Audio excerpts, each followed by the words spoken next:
सर्व मंगल मांगले शिवे सर्वार्थ साधिके शरणे त्र्यंबके गौरी नारायणी नमोस्तुते। आपके अपने YouTube चैनल जय मां कंजक की तरफ से आप सभी को दशहरा विजयदशमी की हार्दिक शुभकामनाएं। आज के इस वीडियो में माता दुर्गा के 9 स्वरूपों की कथाएं मैं आपके सामने प्रस्तुत करने जा रही हूं। उम्मीद करती हूं कथाओं का पूरा फल लेने के लिए आप कथाओं को शुरू से लेकर अंत तक जरूर श्रवण करते होंगे, क्योंकि कथाओं का पूरा फल हमें कथाओं को शुरू से लेकर अंत तक श्रवण करने से ही मिलता है। भगवान भोलेनाथ व माता दुर्गा की कृपा आप सब पे बनी रहे, यही दुआ करती हूँ। और इसके साथ ही मैं इस कथा को शुरू करती हूँ। जय माँ भगवती, जय माँ दुर्गा। देवी दुर्गा के 9 रूप होते हैं, जिन्हें नव दुर्गा कहा जाता है। उनमें से पहला स्वरूप है माँ शैलपुत्री का। प्रथम शैलपुत्री देवी की कथा। दुर्गा जी के पहले स्वरूप में शैलपुत्री के नाम से जानी जाती हैं। यही नव दुर्गाओं में प्रथम दुर्गा है। पर्वतराज हिमालय के घर पुत्री रूप में उत्पन्न होने के कारण इनका नाम शैलपुत्री पड़ा। नवरात्र पूजन में प्रथम दिवस इन्हीं की पूजा और उपासना की जाती है। इनका वाहन वृषभ है, इसलिए ये देवी वृषारूढ़ा के नाम से भी जानी जाती हैं।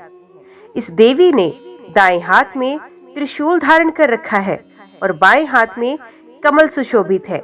यही सती के नाम से भी जानी जाती हैं। एक बार जब सती के पिता प्रजापति दक्ष ने यज्ञ किया तो इसने सारे देवताओं को निमंत्रण दिया, पर अपने दामाद भगवान शंकर को नहीं बुलाया गया। सती अपने पिता के यज्ञ में जाने के लिए हट कर रही थी। शंकर जी ने कहा, सारे देवताओं को निमंत्रण दिया गया है पर हमें नहीं, ऐसे में वहां जाना उचित नहीं है। परंतु सती संतुष्ट नहीं हुई। सती का प्रबल आग्रह देखकर शंकर जी ने उन्हें यज्ञ में जाने की अनुमति दे दी। सती जब घर पहुंची तो सिर्फ माँ ने ही उन्हें स्नेह दिया। बहनों की बातों में व्यंग और उपहास के भाव थे। भगवान शंकर के प्रति भी तिरस्कार का भाव था। दक्ष ने भी उनके प्रति अपमानजनक वचन कहे। इससे सती को बहुत क्रोध आया। वे अपने पति का ये अपमान सह नहीं सकी और योगाग्नि द्वारा अपने आप को जलाकर भस्म कर लिया। इस अनिष्ट से व्यथित होकर शंकर भगवान ने केश से वीरभद्र को उत्पन्न कर दक्ष प्रजापति का यज्ञ विध्वंस करने हजारों गणों के साथ भेजा और उस यज्ञ का विध्वंस करवा दिया। यही सती अगले जन्म में शैलराज हिमालय की पुत्री के रूप में जन्मी और शैलपुत्री कहलाई। शैलपुत्री पार्वती जी की कठोर तपस्या के बाद उनका लोक कल्याण की भावना से विवाह फिर से भगवान शंकर के साथ हुआ। शैलपुत्री शिव की अर्धांगिनी बनी। इस दैवीय कथा का महत्व और शक्ति अनंत है। जय माँ भगवती, जय माँ शैलपुत्री। अभी हम श्रवण करते हैं माँ नव दुर्गा के दूसरे स्वरूप माँ ब्रह्मचारिणी की कथा। नवरात्र पर्व के दूसरे दिन माँ ब्रह्मचारिणी की पूजा अर्चना की जाती है। साधक इस दिन अपने मन को माँ के चरणों में लगाते हैं। ब्रह्म का अर्थ है तपस्या और चारिणी यानी आचरण करने वाली। इस प्रकार ब्रह्मचारिणी का अर्थ हुआ तप का आचरण करने वाली। भगवान शंकर को पति रूप में प्राप्त करने के लिए घोर तपस्या की थी। इस कठिन तपस्या के कारण इस देवी को तपचारिणी अर्थात ब्रह्मचारिणी नाम से संबोधित किया गया। कहते हैं माँ ब्रह्मचारिणी देवी की कृपा से सर्व सिद्धि प्राप्त होती है। दुर्गा पूजा के दूसरे दिन देवी के इसी स्वरूप की उपासना की जाती है। इस देवी की कथा का सार ये है कि जीवन के कठिन संघर्षों में भी मन विचलित नहीं होना चाहिए। पूर्व जन्म में इस देवी ने हिमालय के घर पुत्री के रूप में जन्म लिया था और नारद जी के उपदेश से भगवान शंकर जी को पति रूप में प्राप्त करने के लिए घोर तपस्या की थी। इस कठिन तपस्या के कारण इन्हें तपचारिणी अर्थात ब्रह्मचारिणी नाम से संबोधित किया गया। 1000 वर्ष तक इन्होंने केवल फल फूल खाकर ही बिताए और 100 वर्षों तक केवल जमीन पर रहकर शाक का निर्वाह किया। कुछ दिनों तक कठिन उपवास रखे और खुले आकाश के नीचे वर्षा और धूप के घोर कष्ट सहे। 3000 वर्षों तक टूटे हुए बिलपत्र खाए और भगवान शंकर की आराधना करती रही। इसके बाद तो उन्होंने सूखे बिलपत्र खाना भी छोड़ दिया। कई हजारों वर्षों तक निर्जल और निराहार रहकर तपस्या करती रही। पत्तों को खाना भी छोड़ देने के कारण इनका नाम अपर्णा पड़ गया। कठिन तपस्या के कारण देवी का शरीर एकदम क्षीण हो गया। देवता, ऋषि, सिद्धगण, मुनि सभी ने ब्रह्मचारिणी की तपस्या को अभूतपूर्व पुण्यकृत बताया, सराहना की और कहा, हे देवी, आज तक किसी ने इस प्रकार की कठोर तपस्या नहीं की। ये तुम्ही से ही संभव थी। तुम्हारी मनोकामना परिपूर्ण होगी और भगवान चंद्रमौली शिवजी तुम्हें पति रूप में प्राप्त होंगे। अब तपस्या छोड़कर घर लौट जाओ। जल्द ही तुम्हारे पिता तुम्हें बुलाने आ रहे हैं। जय मां भगवती, जय मां दुर्गा। नव दुर्गा के तीसरा स्वरूप है मां चंद्रघंटा। मां दुर्गा जी की तीसरी शक्ति का नाम चंद्रघंटा है। नवरात्रि उपासना में तीसरे दिन की पूजा का अत्यधिक महत्व है और इसी दिन इन्हीं के विग्रह का पूजन आराधन किया जाता है। इस दिन साधक का मन मणिपुर चक्र में प्रविष्ट होता है। इस देवी की कृपा से साधक को अलौकिक वस्तुओं के दर्शन होते हैं, दिव्य सुगंधियों का अनुभव होता है और कई तरह की ध्वनियां सुनाई देने लगती हैं। देवी का यह स्वरूप परम शांतिदायक और कल्याणकारी माना गया है। इसलिए कहा जाता है कि हमें निरंतर उनके पवित्र विग्रह को ध्यान में रखकर साधना करनी चाहिए। उनका ध्यान हमारे इहलोक और परलोक दोनों के लिए कल्याणकारी और सद्गति देने वाला है। इस देवी के मस्तक पर घंटे के आकार का आधा चंद्र है, इसलिए इस देवी को चंद्रघंटा कहा गया है। इनके शरीर का रंग सोने के समान बहुत चमकीला है। इस देवी के 10 हाथ हैं।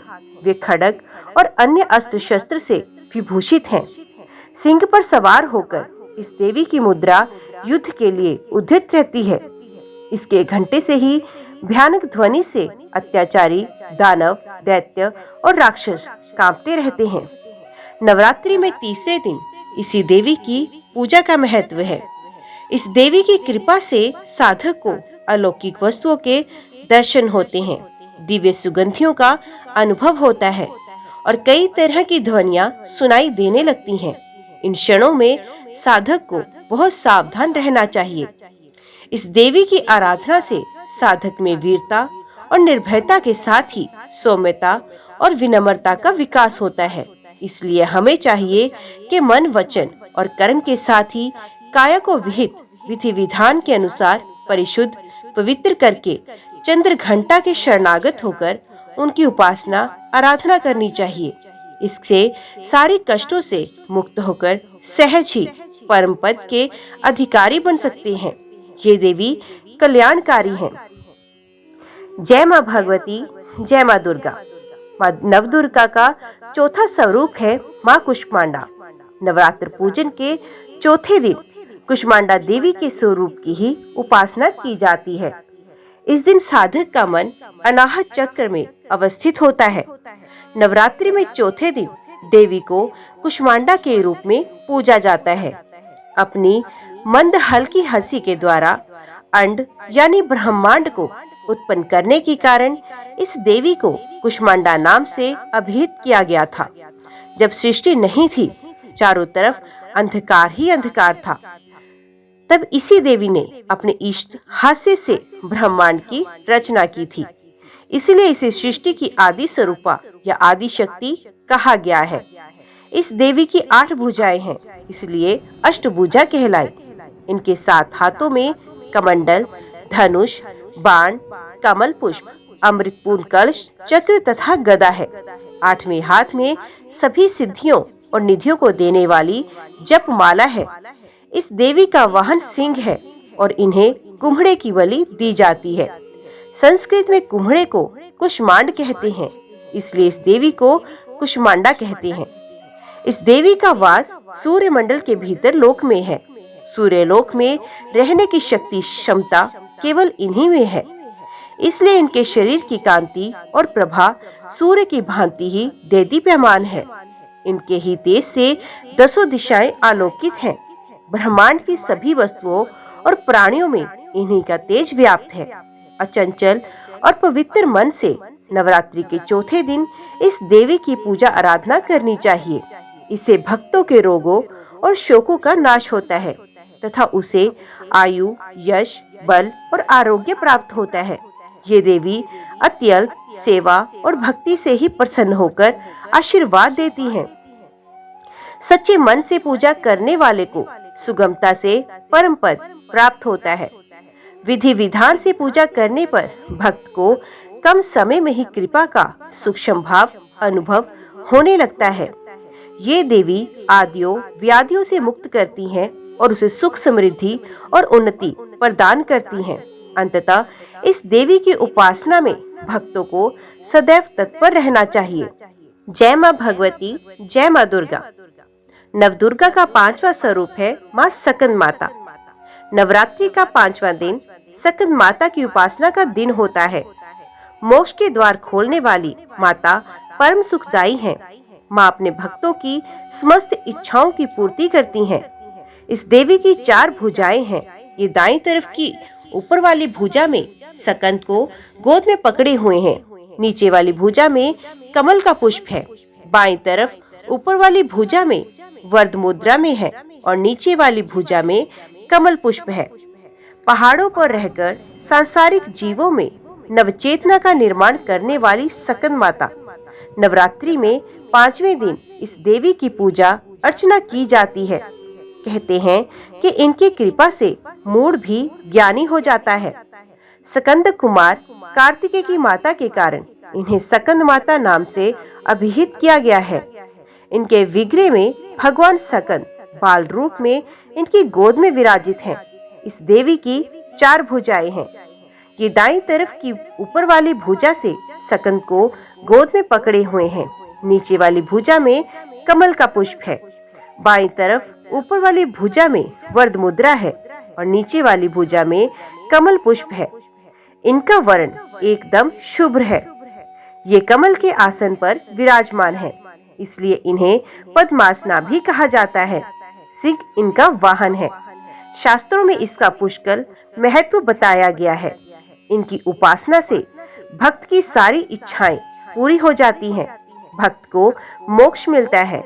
सूर्य मंडल की अधिष्ठात्री देवी होने के कारण इनका उपासक अलौकिक तेज और कांति में हो जाता है। अतः मन को एकाग्र रखकर और पवित्र रखकर इस देवी की आराधना करने वाले साधक या भक्त को भवसागर पार करने में कठिनाई नहीं आती। उनकी पूजा से मोक्ष का मार्ग सुलभ हो जाता है। ये देवी विद्वानों और सेवकों को पैदा करने वाली शक्ति हैं, यानी चेतना का निर्माण करने वाली हैं। कहते हैं कालिदास द्वारा रचित रघुवंश महाकाव्य और मेघदूत रचनाएं सकंद माता की कृपा से ही संभव हुई हैं। जय माँ भगवती, जय माँ दुर्गा। माँ नवदुर्गा का 6ठा स्वरूप माँ कात्यायनी देवी। माँ दुर्गा के 6ठे स्वरूप का नाम कात्यायनी देवी है। उस दिन साधक का मन आज्ञा चक्र में स्थित होता है। योग साधना में इस आज्ञा चक्र का अत्यंत महत्वपूर्ण स्थान है। नवरात्रि में 6ठे दिन माँ कात्यायनी की पूजा की जाती है। इनकी उपासना और आराधना से भक्तों को बड़ी सहजता से अर्थ, धर्म, काम और मोक्ष चारों फलों की प्राप्ति होती है। उसके रोग और शोक, संताप और भय नष्ट हो जाते हैं। जन्मों के समस्त पाप भी नष्ट हो जाते हैं। कात्य गोत्र में विश्व प्रसिद्ध महर्षि कात्यायन ने भगवती जगदम्बा की उपासना की, कठिन तपस्या की। उनकी इच्छा थी कि उन्हें पुत्री प्राप्त हो। माँ भगवती ने उनके घर पुत्री के रूप में जन्म लिया, इसलिए ये देवी कात्यायनी कहलाई। इनका गुण शोध कार्य है, इसलिए इस वैज्ञानिक युग में कात्यायनी का महत्व सर्वाधिक हो जाता है। इनकी कृपा से ही सारे कार्य पूरे हो जाते हैं। ये वैद्यनाथ नामक स्थान पर प्रकट होकर पूजी गई। माँ कात्यायनी अमोघ फलदायिनी है। भगवान कृष्ण को पति रूप में पाने के लिए ब्रज की गोपियों ने इन्हीं की पूजा की थी। ये पूजा कालिंदी यमुना के तट पर की गई थी, इसलिए ये ब्रज मंडल की अधिष्ठात्री देवी के रूप में प्रतिष्ठित है। इनका स्वरूप अत्यंत भव्य और दिव्य है। ये स्वर्ण के समान चमकीली और भास्वर है। इनकी 4 भुजाएं हैं। दाईं तरफ का ऊपर वाला हाथ अभय मुद्रा में है तथा नीचे वाला हाथ वर मुद्रा में। माँ के बाईं तरफ के ऊपर वाले हाथ में तलवार है व नीचे वाले हाथ में कमल का फूल सुशोभित है। इनका वाहन भी सिंह है। इनकी उपासना और आराधना से भक्तों को बड़ी आसानी से अर्थ, धर्म, काम और मोक्ष चारों फलों की प्राप्ति होती है। उसके रोग, शोक, संताप और भय नष्ट हो जाते हैं। जन्मों के समस्त पाप भी नष्ट हो जाते हैं। इसलिए कहा जाता है कि इस देवी की उपासना करने से परम पद की प्राप्ति होती है। जय माँ भगवती, जय माँ दुर्गा। माँ नवदुर्गा का 7वां रूप है माँ कालरात्रि देवी। माँ दुर्गा जी की 7वीं शक्ति कालरात्रि के नाम से जानी जाती हैं। दुर्गा पूजा के 7वें दिन माँ कालरात्रि की उपासना का विधान है। इस दिन साधक का मन सहस्त्र चक्र में स्थित रहता है। इसके लिए ब्रह्मांड की समस्त सिद्धियों का द्वार खुलने लगता है। कहा जाता है कि माँ कालरात्रि की उपासना करने से ब्रह्मांड की सारी सिद्धियों के दरवाजे खुलने लगते हैं और तमाम असुरी शक्तियां उनके नाम के उच्चारण से ही भयभीत होकर दूर भाग जाती हैं। नाम से अभिव्यक्त होता है कि माँ दुर्गा की ये 7वीं शक्ति कालरात्रि के नाम से भी जानी जाती हैं, अर्थात जिनके शरीर का रंग घने अंधकार की तरह एकदम काला है। नाम से ही जाहिर है कि इनका स्वरूप भयानक है। सर के बाल बिखरे हुए हैं और गले में विद्युत की तरह चमकने वाली माला है। अंधकार में स्थितियों का विनाश करने वाली शक्ति है माँ कालरात्रि। काल से भी रक्षा करने वाली है ये शक्ति। इस देवी के 3 नेत्र हैं। ये तीनों ही नेत्र ब्रह्मांड के समान गोल हैं। इनकी सांसों से अग्नि निकलती है। ये गर्दभ की सवारी करती हैं। ऊपर उठे हुए दाहिने हाथ की वर मुद्रा भक्तों को वर देती है। दाहिनी हाथ तरफ का नीचे वाला हाथ अभय मुद्रा में है, यानी भक्तों हमेशा निडर और निर्भय रहो। बाईं तरफ के ऊपर वाले हाथ में लोहे का कांटा तथा नीचे वाले हाथ में खड्ग है। इनका रूप भले ही भयंकर हो, परंतु ये सदैव शुभ फल देने वाली हैं। इसलिए ये शुभंकरी कहलाई, अर्थात इनसे भक्तों को किसी भी प्रकार से भयभीत या आतंकित होने की कतई आवश्यकता नहीं। उनके साक्षात्कार से भक्त पुण्य का भागी हो जाता है। कालरात्रि की उपासना करने से ब्रह्मांड की सारी सिद्धियों के दरवाजे खुलने लगते हैं और तमाम आसुरी शक्तियां उनके नाम के उच्चारण से ही भयभीत होकर दूर भाग जाती हैं।